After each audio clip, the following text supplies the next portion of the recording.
हरे कृष्ण। तो सभी भक्तों का हार्दिक स्वागत है आज के इस प्रातःकालीन श्रीमद् भागवत क्लास में। तो हमने पिछली बार पढ़ा कि किस प्रकार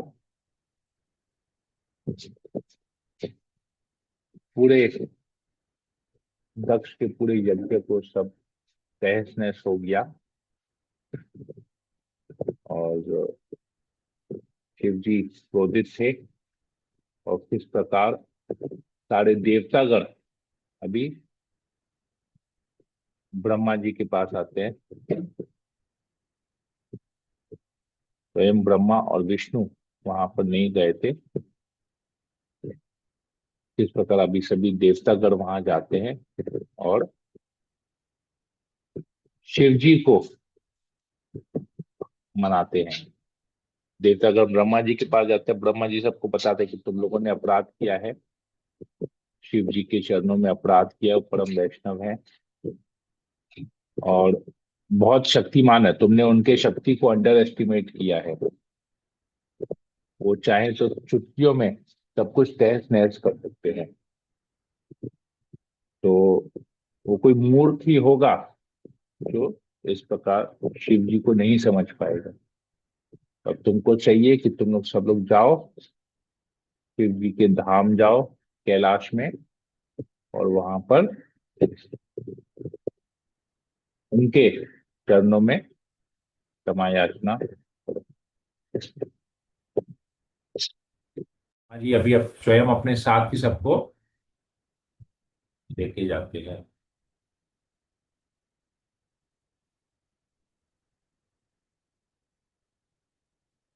यहाँ तक हमने पढ़ा। अभी हम लोग आज कैलाश पर्वत का, जो शिव जी का जो धाम है, वहां की सुंदरता के बारे में वहां पर श्लोक आएंगे। 14 श्लोक आएंगे। इस 14 श्लोकों में हम शिव जी के धाम कैलाश की महिमा को पढ़ेंगे। ओम अज्ञानतिमिरान्धस्य ज्ञानाञ्जनाशलाकया चक्षुरुन्मीलितं येन तस्मै श्रीगुरुवे नमः। नमो विष्णुपादाय कृष्णप्रेष्ठाय भूतले श्रीमते भक्तिवेदांत स्वामिनिति नामिने। नमस्ते सरस्वती देवी गौरवाणी प्रचारिणे निर्विशेष शून्यादि पाश्चात्य देशतारिणे। हे कृष्ण करुणा सिंधु दीनबंधु जगतपते गोपेश गोपिकांत राधाकांत नमस्ते। तप्त कांचन गौरांगी राधे वृंदावनेश्वरी ऋषभानुसुते देवी प्रणमामि हरिप्रिये। वंशाकल्पतरुभ्यश्च कृपा सिन्धुभ्य एव च पतितानां पावनेभ्यो वैष्णवेभ्यो नमो नमः। जय श्री कृष्ण चैतन्य प्रभु नित्यानंद श्री अद्वैत गदाधर श्रीवासादि गौर भक्तवृंद। हरे कृष्ण कृष्ण कृष्ण हरे हरे, हरे राम राम राम हरे हरे। श्री मंगलाचरण की जय। ओम नमो भगवते वासुदेवाय। ओम नमो भगवते वासुदेवाय। ओम नमो भगवते वासुदेवाय। श्रीमद्भागवतम चतुर्थ स्कंद छठा अध्याय श्लोक नंबर 9। कैलाश नामक धाम विभिन्न जड़ी बूटियों तथा वनस्पतियों से भरा हुआ है और वैदिक मंत्रों तथा योग अभ्यास द्वारा पवित्र हो गया है। इस प्रकार इस धाम के वासी जन्म से ही देवता हैं और समस्त योग शक्तियों से युक्त हैं। इनके अतिरिक्त यहाँ पर अन्य मनुष्य हैं जो किन्नर तथा गंधर्व कहलाते हैं और वे अपनी अपनी सुंदर स्त्रियों के संग रहते हैं जो अप्सराएं कहलाती हैं। कैलाश समस्त प्रकार की बहुमूल्य मणियों तथा खनिजों धातुओं से युक्त पर्वतों से भरा हुआ है और सभी प्रकार के मूल्यवान वृक्षों तथा पौधों द्वारा घिरा हुआ है। पर्वतों की चोटियां तरह तरह के हिरणों से शोभायमान हैं। वहां अनेक झरने हैं और पर्वतों में अनेक गुफाएं हैं जिनमें योगियों की अत्यंत सुंदर पत्नियां रहती हैं। कैलाश पर्वत पर सदैव मोरों की मधुर ध्वनि तथा भौरों की गुंजार की ध्वनि गूंजती रहती है। कोयलें सदैव कूजती रहती हैं और अन्य पक्षी परस्पर कलरव करते रहते हैं। वहां पर सीधी शाखाओं वाले ऊंचे ऊंचे वृक्ष हैं जो मधुर पक्षियों को बुलाते प्रतीत होते हैं। और जब हाथियों के झुंड पर्वतों के पास से गुजरते हैं तो ऐसा प्रतीत होता है मानो कैलाश पर्वत उनके साथ साथ चल रहा हो। जब झरनों की प्रतिध्वनि सुनाई पड़ती है तो ऐसा प्रतीत होता है मानो कैलाश पर्वत पर भी सुर में सुर मिला मिला रहे हों। पूरा कैलाश पर्वत अनेक प्रकार के वृक्षों से सुशोभित है जिनमें से उल्लेखनीय नाम है मंदार, पारिजात, सरल, तमाल, ताल, कोविद कोविदार, आसन, अर्जुन, आम्रजाति, कदम्ब, धूली कदम्ब, नाग, पुनाग, चंपक, पाटल, अशोक, बकुल, कुंद तथा कुर्बक। सारा पर्वत ऐसे वृक्षों से सुगठित है जिनमें सुगंधित पुष्प निकलते हैं। वहां अन्य वृक्ष भी हैं जो पर्वत की शोभा बढ़ाते हैं तथा सुनहरा कमल पुष्प, दारचीनी, मालती, कुब्ज, मल्लिका तथा माधवी। कैलाश पर्वत जिन अन्य वृक्षों से सुशोभित है वे हैं कट अर्थात कटल, गुलर, बरगद, पाकर, न्यग्रोध तथा हींग उत्पादक वृक्ष। इसके अतिरिक्त सुपारी, भोजपत्र, राजपुग, जामुन तथा इसी प्रकार के अन्य वृक्ष हैं। वहां आम, प्रियाल, मधुक, महुआ तथा इंगुद चूड़ के वृक्ष हैं। इनके अतिरिक्त पतले बांस, कीचक तथा बांसों की अन्य किस्में कैलाश पर्वत को सुशोभित करने वाली हैं। वहां कई प्रकार के कमल पुष्प हैं यथा कुमुद, उत्पल, शतपत्र। वहां का वन अलंकृत उद्यान सा प्रतीत होता है और छोटी छोटी झीलें विभिन्न प्रकार के पक्षियों से भरी पड़ी है जो अत्यंत मीठे स्वर से चहकती हैं। साथ ही कोई कई प्रकार के अन्य पशु भी पाए जाते हैं यथा मृग, बंदर, सुअर, सिंह, रीछ, शाही, नीलगाय, जंगली गधे, लघु मृग, भैंसे इत्यादि जो अपने जीवन का पूरा आनंद उठाते हैं।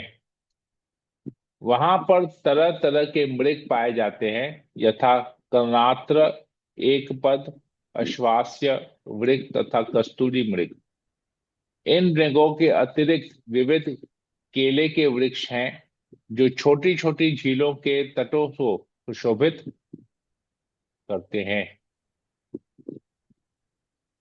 वहां पर अलकनंदा नामक एक छोटी सी झील है जिसमें सती स्नान किया करती थी।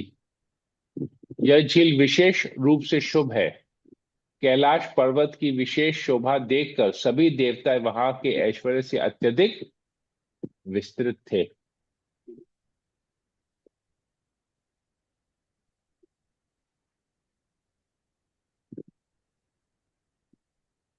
प्रोपा जी तात्पर्य में लिखते हैं श्री भागवत चंद्र चंद्रिका नामक भाष्य के अनुसार सती जिस जल में स्नान करती थी वह गंगा जल था अर्थात गंगा नदी कैलाश पर्वत से होकर बहती थी। ऐसा कथन स्वीकार्य हो सकता है क्योंकि गंगा जल शिव की जटाओं से होकर बहता था। क्योंकि गंगा जल शिव के सिर पर ठहर कर तब ब्रह्मांड के अन्य भागों में बहता है, अतः बहुत कुछ संभव है कि जिस जल से सती स्नान करती थी और जो अत्यधिक सुवासित था वह गंगा जल ही था। इस प्रकार देवताओं ने सौगंधिक नामक वन में अलका नामक विचित्र सुंदर भाग को देखा। यह वन कमल पुष्पों की अधिकता के कारण सौगंधिक कहलाता है। सौगंधिक का अर्थ है सुगंधि से पूर्ण। सोचिए एक ऐसा वन, एक ऐसा जंगल जो केवल कमल के पुष्प से भरा हुआ है, और कितनी खुशबू आ रही है वहां पर। यहाँ के कमल के पुष्प में तो खुशबू आती नहीं है, मैंने तो इतनी बार यूज किया हूं, खुशबू नहीं रहती है। लेकिन वहां पर पूरा का पूरा वन ऐसा है जहां पर कमल के पुष्प, सोचिए कितनी खुशबू होगी वो।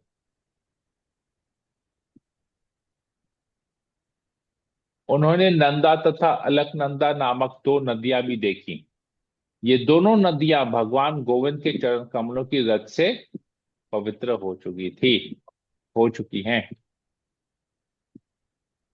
हे शत, हे विदुर, स्वर्ग की सुंदरियां अपने अपने पतियों सहित विमानों से इन नदियों में उतरती हैं और काम क्रीड़ा के पश्चात जल में प्रवेश करती हैं तथा अपने पतियों के ऊपर पानी उलीच कर आनंद उठाती हैं। तो देवतागण वहां पर अपनी पत्नियों के साथ आते हैं, वहां पर कैलाश में इस जल में, इन नदियों में आके स्नान करने के लिए।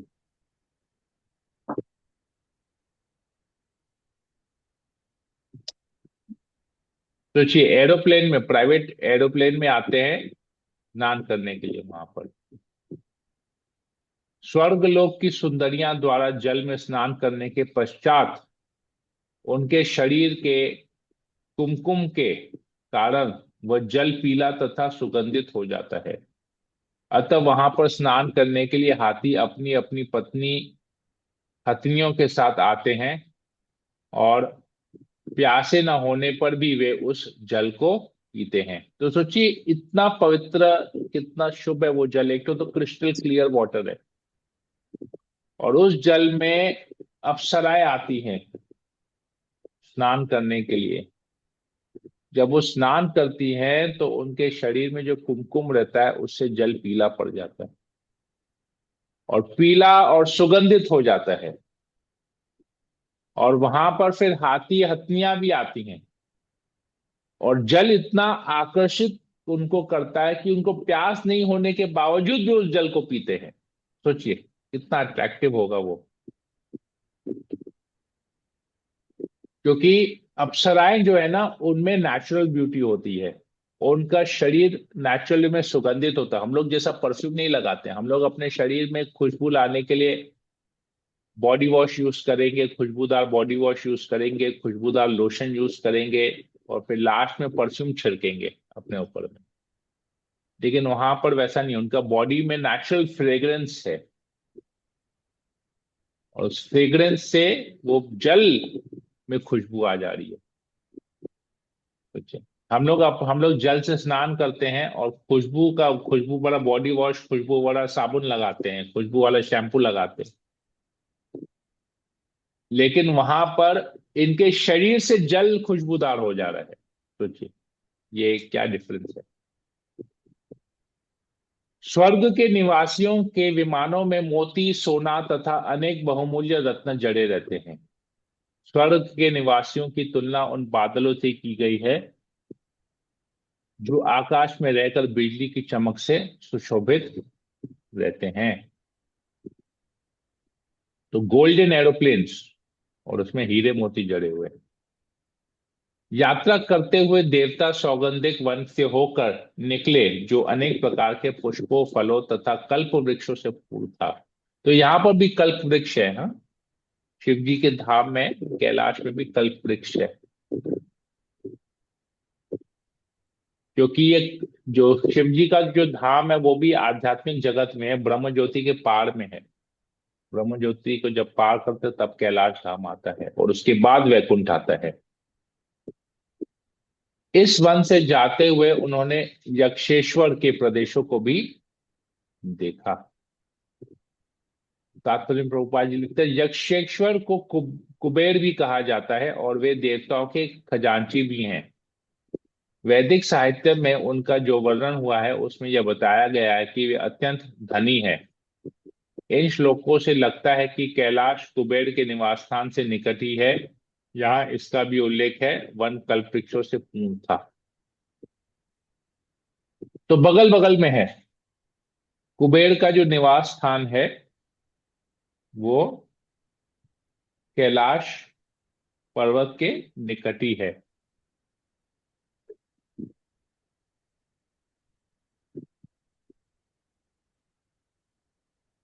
और वहां पर कल्पवृक्ष भी है। तो ब्रह्म संहिता से हमें कल्पवृक्ष के विषय में जानकारी मिलती है, जो वैकुंठ लोक में, विशेष रूप से कृष्ण लोक में पाया जाता है। यहाँ पर हमें यह पता चलता है कि ऐसे कल्पवृक्ष श्री कृष्ण की कृपा से शिव के आवास कैलाश में भी पाए जाते हैं। ऐसा लगता है कि कैलाश का विशिष्ट महत्व है। यह प्राय कृष्ण के धाम सदृश है। आगे, इस नैसर्गिक वन में अनेक पक्षी थे जिनकी गर्दन लाल रंग की थी और उनका कलरव भौरे के गुंजार से मिल रहा था। वहां के सरोवर शब्द करते हंसों के समूह तथा लंबे नाल वाले कमल पुष्पों से सुशोभित थे। तो पक्षी वहां वहां के पक्षी का जो गर्दन था वो लाल कलर का था, और वह जो आवाज करते थे और भौरे जो गुंजार करते थे, दोनों का सेम ट्यून में जा रहा है, एकदम जैसे प्रॉपर ताल से ताल मिलके जा रहा है, सुर से सुर मिल रहा है। और सरोवर में क्या है? हंसों का समूह। और हंसों का समूह क्या है? लंबे नाल वाले कलम कमल पुष्प हैं। तो कमल पुष्प के नाल जो है वो लंबे हैं, और हंस भी उसी प्रकार, उनका भी गर्दन वैसी है, उनसे पूरा मैच करते हुए। सोचिए क्या दृश्य होगा ये। ऐसा वातावरण जंगली हाथियों को विचलित कर रहा था, जो चंदन वृक्ष के जंगल में झुंडों के में एकत्र हुए थे। तो अभी वहां पर चंदन वृक्ष का भी जंगल है कैलाश में, सोचिए, और वहां पर हाथी के झुंड भी हैं। बहती हुई वायु अप्सराओं के मनों को अधिकाधिक इंद्रिय भोग के लिए विचलित किए जा रही थी। तो इतना सुंदर नजारा, और वहां पर चंदन के वृक्ष, पूरा जंगल, सोचिए कितनी खुशबू होगी वहां पर। मतलब हर एक जगह में, जो जिस जगह से वो गुजर रहे हैं, वो जगह पूरा खुशबूदार है, अलग अलग फ्रेग्रेंस है वहां पर। उन्होंने यह भी देखा कि नहाने के घाट तथा उनकी सीढ़ियां वैदुर्य मणि की बनी थी। सोचिए हमारे यहाँ पर घाट कैसा बना हुआ है, और वहां वहां पर वैदुर्य मणि का बना हुआ घाट है, सीढ़ी है वैसा। जल कमल पुष्पों से भरा था। ऐसी झीलों के निकट से जाते हुए देवता उस स्थान पर पहुंचे जहां एक वट वृक्ष था। तो करते करते एक वट वृक्ष के वहां, वट वृक्ष मतलब बैनियन ट्री, तो वह वट वृक्ष 800 मील ऊंचा था। सोचिए कितना बड़ा वट वृक्ष होगा, 800 मील। एक मील होता है अप्रोक्सीमेटली 1.7 किलोमीटर, 1.7 किलोमीटर एक मील होता है। अभी 800 मील है, मतलब 1260 किलोमीटर हुआ। 800, हाँ 1200, सोचिए 1260 किलोमीटर, 1260 किलोमीटर उतना उसका ऊंचाई था। 1200 किलोमीटर मतलब यहां से लेके हम महाराष्ट्र पहुंच जाएंगे। सोचिए, कलकत्ता से, आई थिंक कलकत्ता से दिल्ली इतना दूर होगा, 1200 किलोमीटर है। तो सोचिए इतना ऊंचा था वो वट वृक्ष, और उसकी शाखाएं चारों ओर 600 मील तक फैली हुई थी। 600 मील चौड़ा, मतलब 600 मील मतलब आपका हो गया 1100 किलोमीटर। सोचिए। 1260 किलोमीटर ऊपर और 1100 किलोमीटर चौड़ाई में। 1000 किलोमीटर, 607 तो 1000 किलोमीटर, 1000 किलोमीटर चौड़ाई और 1200 किलोमीटर ऊंचा। सोचिए एक वट वृक्ष का खाली वो साइज है। अब सोचिए कैलाश पर्वत का क्या साइज होगा। तो उसकी मनोहर छाया से सतत शीतलता छाई थी, तो भी पक्षियों के गूंज सुनाई नहीं पड़ रही थी। तो इतना वट वृक्ष ऐसा था। और सोचिए इतना बड़ा वृक्ष की छाया कितनी मनमोहक होगी। सामान्य रूप से प्रत्येक वृक्ष में पक्षियों के घोंसले रहते हैं और शाम को सारे पक्षी एकत्र होकर शोर करते हैं। किंतु ऐसा लगता है कि इस वट वृक्ष में घोंसले न थे, जिससे वह शांत था। शोर अथवा गर्मी न होने से यह स्थान ध्यान के लिए सर्वथा उपयुक्त था। और इस वट वृक्ष में क्या दिखते हैं? देवताओं ने शिव को, जो योगियों को सिद्धि प्रदान करने एवं समस्त लोगों का उद्धार करने में सक्षम थे, उस वृक्ष के नीचे आसीन देखा। अनंत काल के समान गंभीर शिवजी ऐसे प्रतीत हो रहे थे मानो समस्त क्रोध का परित्याग कर चुके हों। तो इस वट वृक्ष के नीचे, जिसको कहा जाता है कि ये परफेक्ट प्लेस है मेडिटेशन करने के लिए, उस वृक्ष के नीचे उन्होंने, देवताओं ने शिव जी को देखा और इतना गंभीर उनको देखा कि जैसे लगा उनका पूरा क्रोध ही खत्म हो गया हो। प्रभुपाद जी लिखते हैं इस श्लोक में महायोगमय शब्द अत्यंत सार्थक है। योग का अर्थ है भगवान का ध्यान और महायोग का अर्थ है जो विष्णु की भक्ति में तल्लीन रहते हैं। ध्यान का तात्पर्य है स्मरण करना। भक्ति 9 प्रकार की है, जिसमें स्मरणम भी एक क्रिया है। इसमें योगी अपने हृदय में विष्णु के रूप का स्मरण करते हैं। इस तरह उस वट वृक्ष के नीचे अनेक भक्त विष्णु के ध्यान में लगे थे। तो शिव जी भी भगवान विष्णु का ध्यान कर रहे थे। महाशब्द संस्कृत से महत् से निकलता है।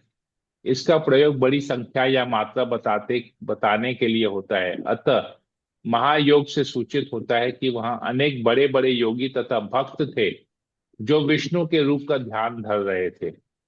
सामान्य रूप से ऐसे ध्यानकर्ता भव बंधन से मुक्ति पाने के इच्छुक रहते हैं और वे वैकुंठ लोक को जाते हैं। मुक्ति का अर्थ है भव बंधन या अज्ञान से छुटकारा। इस भौतिक जगत में हम जन्म जन्मांतर अपने देह बोध के कारण कष्ट भोगते हैं और दुखमय जीवन से छुटकारा ही मुक्ति है। तो यहाँ पर एक आता है, मैं बहुत पहले लेक्चर में भी सुना था, यहाँ पर आज इसको पढ़ा तो मुझे इसका लेक्चर से क्लैरिफिकेशन मिल गया कि जो कोई शिव जी के भक्त होते हैं ना, और वो शरीर छोड़ने के बाद जब कैलाश धाम जाते हैं, तो कैलाश धाम में उनको शिव जी ना इस प्रकार का विष्णु की भक्ति करने की क्रिया सिखाते हैं। और फिर उनको फर्दर आगे जब वो योग्य बन जाते हैं, विष्णु की भक्ति करके करने के योग्य बन जाते हैं, तो उनको शिव जी फर्दर वैकुंठ धाम में भेज देते हैं। तो जो कोई व्यक्ति विष्णु की भक्ति नहीं करता है, शिव की भक्ति करता है, उसके लिए वन स्टॉप हो गया। क्योंकि जब शिव जी के धाम जाएंगे तो शिव जी के धाम में इसी जगह पे बैठ के, इस वट वृक्ष के वहां पर बैठ के वो फर्दर विष्णु की भक्ति सीखेंगे और फिर फर्दर वैकुंठ जाएंगे। तो ये यहाँ पर इससे हमको भागवत से पता चलता है कि ये ऐसा है। तो वन स्टॉप बोलते हैं ना, कोई डायरेक्ट फ्लाइट लेता है, कोई वन स्टॉप फ्लाइट लेता है। तो ये वन स्टॉप फ्लाइट वाले ऐसे हैं। डायरेक्ट फ्लाइट तो जो विष्णु की भक्ति करते, कृष्ण की भक्ति करते, वो धाम जाते हैं।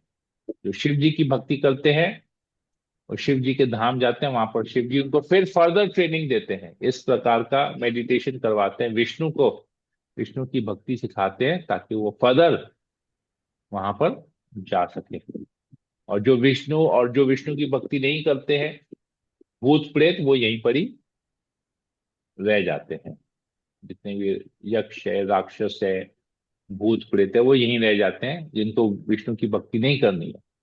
और जिनको विष्णु की भक्ति करनी है, वो शिव जी से प्रैक्टिस करके, शिव जी से सीख के फर्दर वैकुंठ चले जाते हैं। हरे कृष्णा। तो यहीं तक ही रखते हैं। इसमें फिर हम लोग आज और आगे पढ़ेंगे, कल और आगे पढ़ेंगे। या एक श्लोक और कर सकते हैं। यहाँ पर देखिए कौन कौन से भक्त थे वहां पर।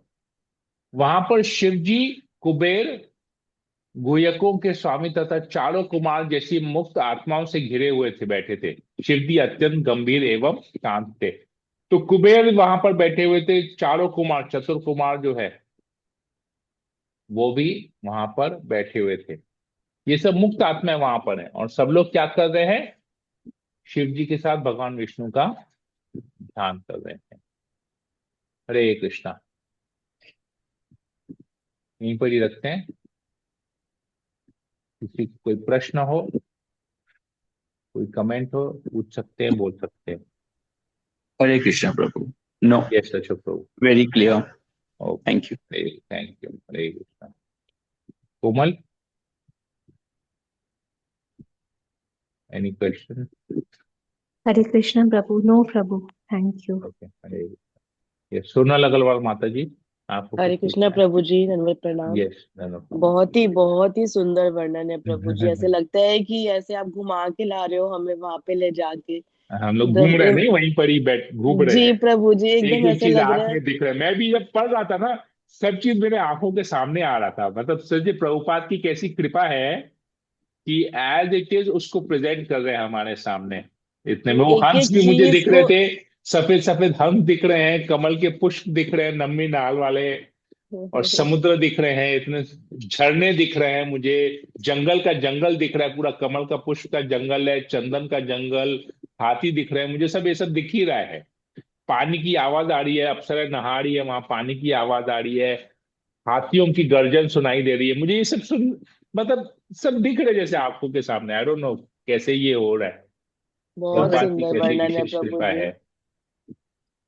राइट। हम्म, हरे कृष्णा। हरे ओके, कृष्णा। ईशानी इंद्र माता जी।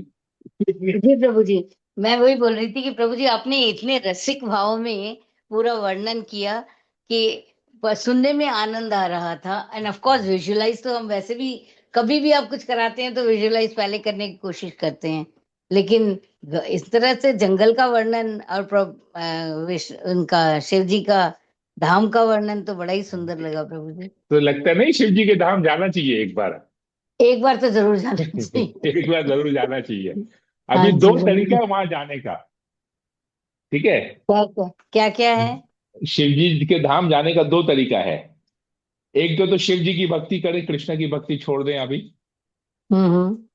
तो वही ऑन द वे तो है। मरते समय शिव जी का ध्यान करेंगे और शिव जी के धाम जाएंगे।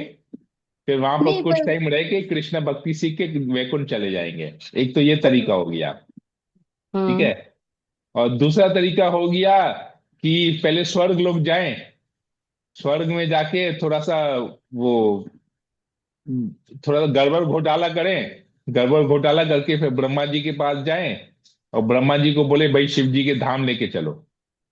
और फिर शिव जी के धाम में जाके घूम घाम के वापस आ जाएं, इधर स्वर्ग में वापस आ जाएं। फिर स्वर्ग में जब आयु खत्म हो गया, मर के पृथ्वी में वापस आ जाए। नहीं वो तो नहीं जमा। गोलोक धाम जाने के समय में क्या ऑन द वे नहीं पड़ेगा कृष्ण का, विष्णु शिव जी अब का धाम? आप तो मेरे को जाके देखना पड़ेगा ऑन द वे पड़ता है कि नहीं। अब अगर ऑन द वे पड़ेगा भी तो फिर आप लोगों को बोलने आ नहीं सकूंगा, क्योंकि गीता में भगवान कहते हैं कि जो एक बार वैकुंठ पहुंच जाता है वो दोबारा भौतिक जगत में आता नहीं है। तो बैक नहीं ऑन द वे मैंने पहले शिव जी का धाम पड़ ऑन द जाए वे फिर हम जाएंगे गोलोक धाम पता चले नहीं है। जाए। लेकिन कहते हैं ना कि ये सदृश्य है कृष्ण के धाम। प्रभुपाद जी लिखे ना यहाँ पर, ये जैसा कृष्ण का धाम है, जैसा वैकुंठ लोक है, वैसा ही ये शिव जी का भी धाम है। और ये शिव जी की और ये कृष्ण की कृपा से ही शिव जी का धाम इतना आकर्षित बना गया है। अब मुझे एक रियलाइजेशन हुआ कि शिव जी का धाम इतना आकर्षित क्यों बनाया गया है।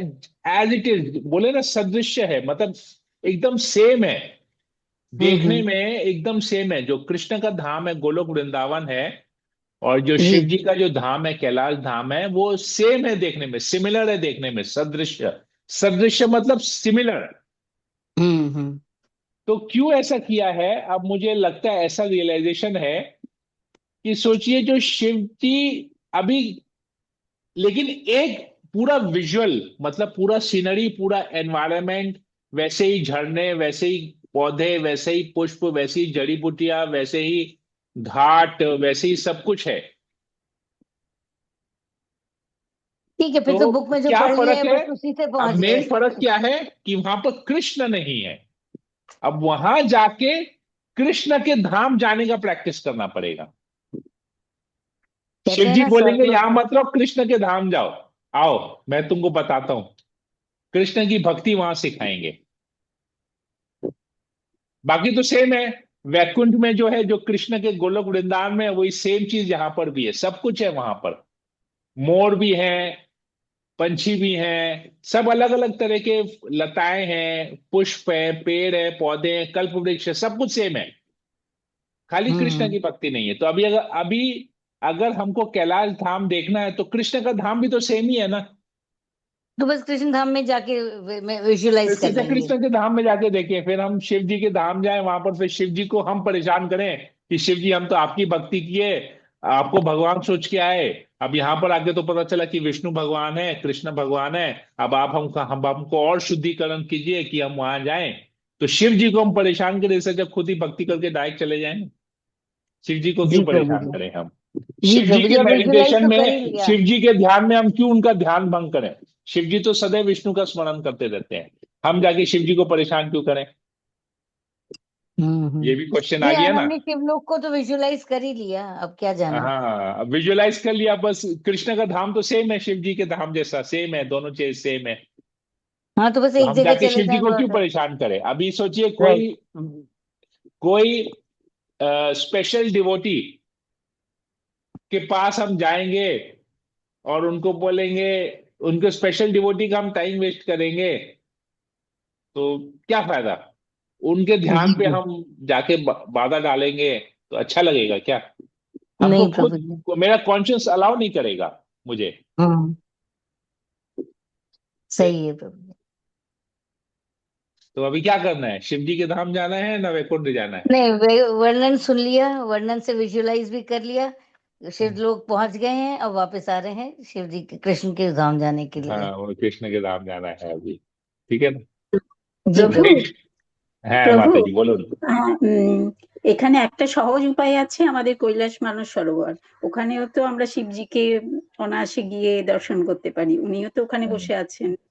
হ্যাঁ, হ্যাঁ, হ্যাঁ, এটাও আছে। কিন্তু ওইগুলো তো প্রভুপাদ আমাকে ইম্পসিবল। বাড়িতে বসে বসে তো সব আমাকে দেখিয়ে দিলেন, দর্শন করিয়ে দিল। দর্শন করিয়ে দিলেন তো আমাকে বাড়ি বসে বসে গ্রন্থের সেটাই মাধ্যমে। সেটাই গ্রন্থের মাধ্যমে সবকিছু দর্শন হয়ে গেছে। যেগুলো আমাদের পসিবল না, আলাদা কেন যাব। যেগুলো আমাদের পসিবল না, যেগুলো আমরা যেতে পারবো হ্যাঁ, কিনা কোনো গ্যারান্টি নেই, কিন্তু হ্যাঁ, এখানে আমাদের পৃথিবীতে তো একটি রয়েছে, তো সেখানে তো হ্যাঁ। আমরা ট্রাই করতেই কিন্তু পারি। ভগবতামে তো প্রভুপাদ তো বলছেন, প্রভুপাদ তো আমাকে বলছেন 16 মালা জপ করো, আর এই জীবনের কৃষ্ণ ভক্তি করে কৃষ্ণ প্রতি শরণাগত হয়ে 16 মালা জপ করো, 4 নিয়ম পালন করো। আর এই মনুষ্য শরীরেই ছেড়ে এই জন্মেই শরীরটা যখন ত্যাগ করবে ভগবত ধাম চলে যাবে। এখন প্রভুপাদ তো সেটা বলছেন। আর আমরা বলবো যদি আমরা যেতে পারবো কি যেতে পারবো না, মানে আমাদের প্রভুপাদ যে শুদ্ধ উপরে ভক্ত বিশ্বাস আছেন কম। তাদের বচনে আমাদের শ্রদ্ধা নেই। হুম। তো সেরকম আর কি, যদি প্রভুপাদের বচনে আমার শ্রদ্ধা থাকে আর প্রভুপাদ যেরকম বলেন আমাকে করতে, আমরা যদি সেরকম করি তাহলে তো নিশ্চয়ই ভগবত যাব। যেরকম নারদ মুনি, আমরা দামোদর লীলাতে কি শুনেছি, নারদ মুনি কুবের কুবেরের দুটো পুত্র, দুটো সন্তান, নলকুবর আর মণিগ্রীব, তারা নারদ মুনির চরণে অপরাধ করেছিলেন। তো নারদ মুনি তাদেরকে শ্রাপ দিয়েছিলেন কি তোমরা পৃথিবীতে যাবে আর বৃক্ষ যোনিতে, পেড় যোনিতে গিয়ে তোমরা ওখানে পৃথিবীতে জন্ম নেবে 1000 বর্ষ। আর তার তো ওরা ওরা বললো, ওরা তখন সময় যাচনা করলো, নারদ মুনিতে চরণতে পড়ে সময় যাচনা করলো। তো নারদ মুনি বললো, ঠিক আছে, এখন যা তোমাদের যে শাপ দিয়েছি সেটা তো ফেরত নিতে পারবো না, কিন্তু আরেকটা আশীর্বাদ দিতে পারি। আশীর্বাদ এটা আছে কি, তোমাদেরকে ভগবান নিজে যাবে, তোমরা কি করবে, তোমরা নন্দ মহারাজ যশোদা মাই আঙ্গনে গিয়ে তোমরা বৃক্ষ হয়ে থাকবে ওখানে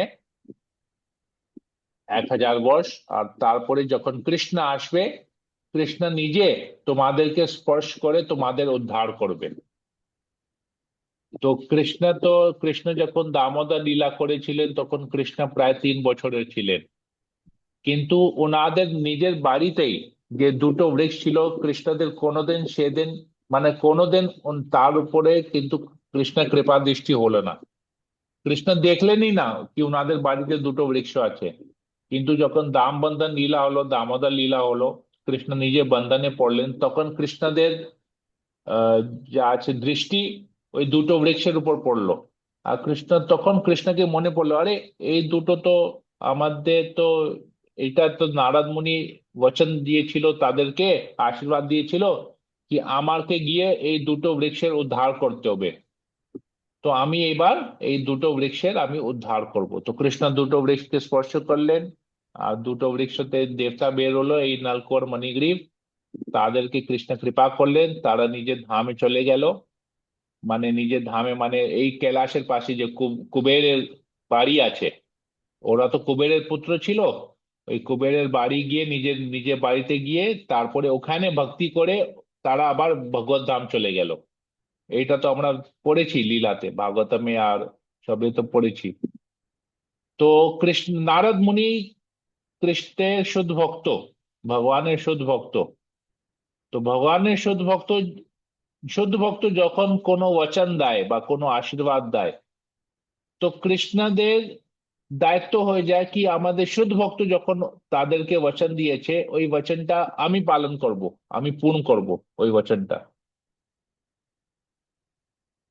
তো প্রভুপাদও তো কৃষ্ণের শুদ্ধ ভক্ত। তো প্রভুপাদ আমাদেরকে বলেছেন কি তোমরা 16 মালা জপ করো, 4 নিয়ম পালন করো, আর এইরকম যদি তুমি পুরো জীবন যাপন করবে, তাহলে এই জীবনের শেষে তোমরা ভগবত ধাম চলে যাবে।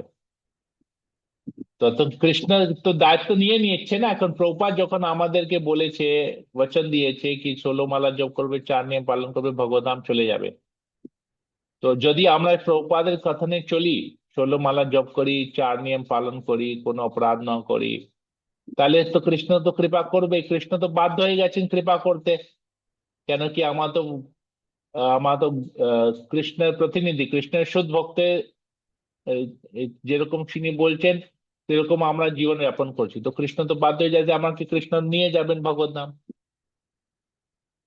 তো এই জন্মই শেষ করে আমরা যেতে পারি भगवत धाम में। समझ में आया मैं बंगाली में क्या बोला? मेरा बंगाली उतना अच्छा नहीं है माता जी, আমি জানি না ঠিক মতন আপনাকে বোঝাতে পারলাম কিনা। প্রভু ভালোই বলেছেন।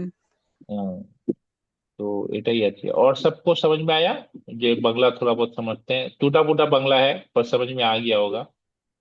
जी प्रभु जी, बहुत टूटा अच्छा, नहीं था प्रभु जी, एकदम क्लियर था। बहुत अच्छा बोले हैं प्रभु। तो अच्छा यही है। प्रभु जी, अब क्लास खत्म हो गई तो कल की एक बात मेरे को पूछनी है आपसे। ओके, एक मिनट और पूछ लेता हूँ, किसी को कोई क्वेश्चन है कि नहीं, कुछ कमेंट है हाँ कि जी। नहीं? आप तो प्रभु जी इतना अच्छा बंगाली बोल लेते हैं, मन गदगद हो गया। ओके, ठीक है। इतना अच्छा बंगाली इसलिए क्योंकि उस बंगला में हमने कृष्ण का ही कथा किया है, इसलिए मन गदगद हो गया। बंगला हाँ भाषा जी में जी गदगद जी। नहीं हुआ, बंगला भाषा में कृष्ण का कथा था हाँ इसलिए हाँ, मन गदगद हो गया। प्रभुपाद का लीला था इसलिए गदगद हो गया, हरि और कुछ बोल नहीं हरि है। बोल हरि बोल। जी जी। ठीक है, ओके, राइट। और किसी को कुछ पूछना है, कुछ बोलना है? नहीं? ठीक है, फिर अब सेशन को एक बार रिकॉर्डिंग को यहीं स्टॉप कर लेते हैं। हरे कृष्णा कृष्ण कृष्ण हरे हरे, हरे राम राम राम हरे हरे। वंशा कल्पतरुभ्यश्च कृपा सिन्धुभ्यैव च पतितानां पावनेभ्यो वैष्णवेभ्यो नमो नमः। वेद भक्तवृंद की जय, जगद्गुरु श्रील प्रभुपाद की जय, ग्रंथ सार श्रीमद् भागवतम की जय। हरे हरे